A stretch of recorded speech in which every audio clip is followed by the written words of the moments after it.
Hi, I'm Mangla.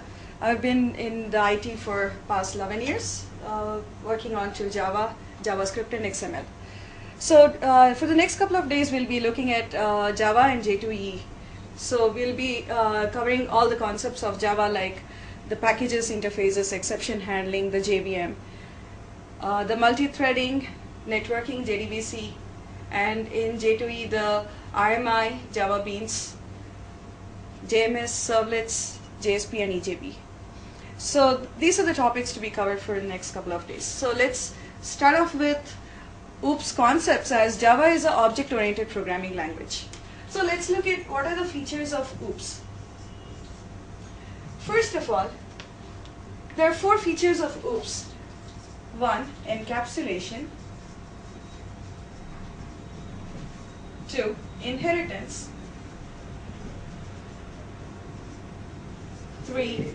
Polymorphism. And 4. Abstraction. Now let's look at more in detail these features. Now what do you mean by encapsulation?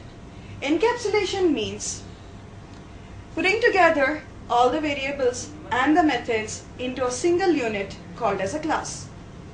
So you define a user-defined data type called a class. So you write the keyword class followed by the class name, and inside this class you will specify the variables, that is the attributes,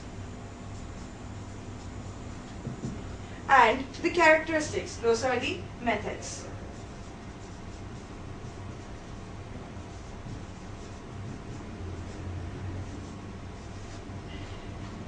So when you put together the variables and the methods inside a single unit called as a class, it's called encapsulation. Now inheritance. Inheritance is used for code reusability.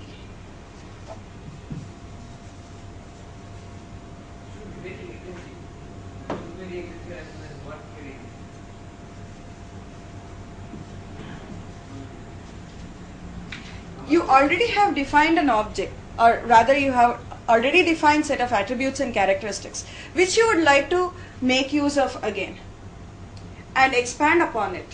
So you are making use of the already written code and further extending on that. That's why we talk about code reusability, that is inheritance.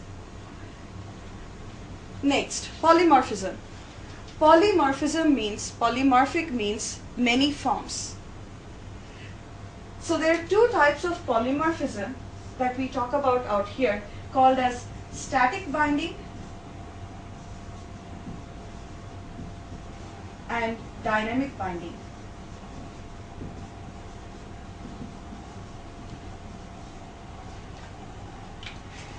Static binding is so called because it is checked at compilation time, whereas dynamic binding, the checking is done at runtime.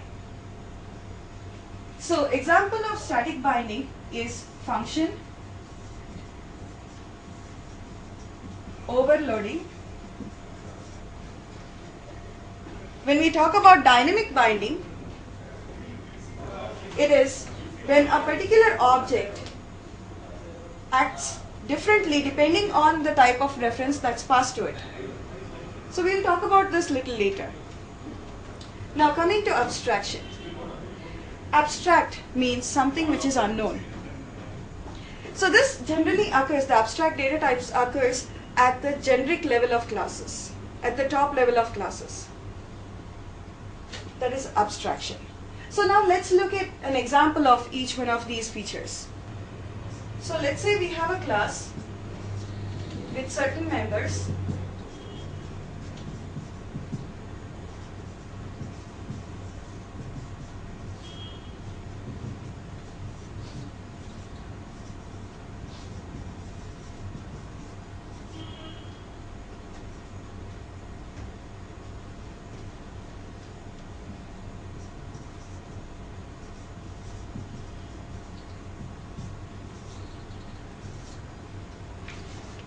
So if you have a class, how do you access the members of a class?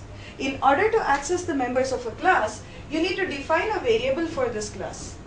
So in order to define a variable, take the class name, followed by the variable name for the class, create an instance of the class by using the new keyword, new class name, right? So now you have created an instance. This is called as creating an instance of a class or instantiating a class. When you create an instance of a class, memory is allocated for the variables that are defined in the class. So this A1 gets a memory on what is called as a stack. When you say new A memory is allocated for these variables on the heap memory,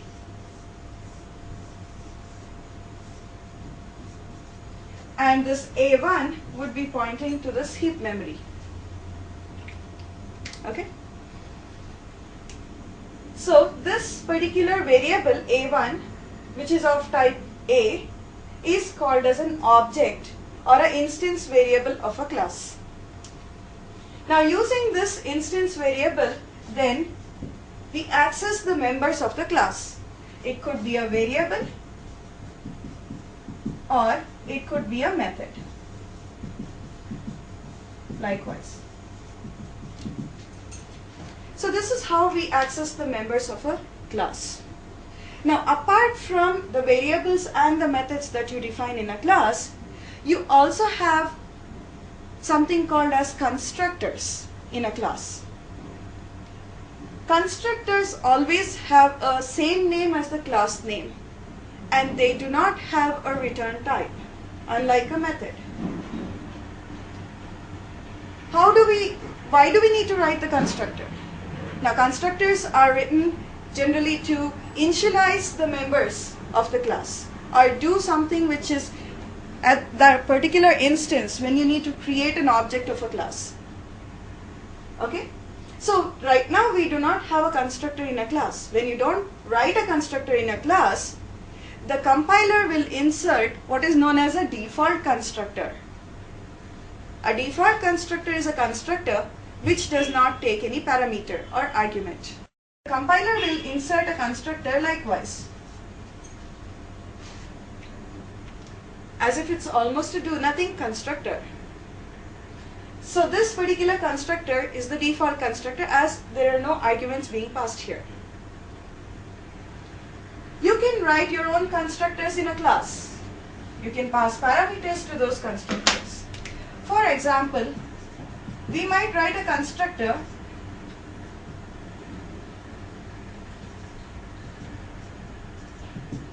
like this. In this case, we have a constructor which takes a int parameter, a single parameter.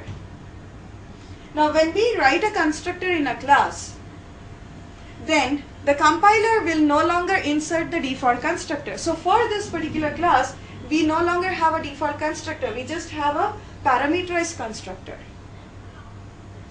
So in order to create an instance of the class A, now since there is only one constructor available, you need to create an instance by passing the int parameter. Because when does a constructor get executed? The constructor gets executed every time you create an instance, when you say new. So constructors are executed when you create an instance of a class. They are used to initialize the members of a class, and they do not have a return type. If suppose you were to put some return type here, this is no longer a constructor, it's like any other method. Okay? You can have any number of constructors in a class.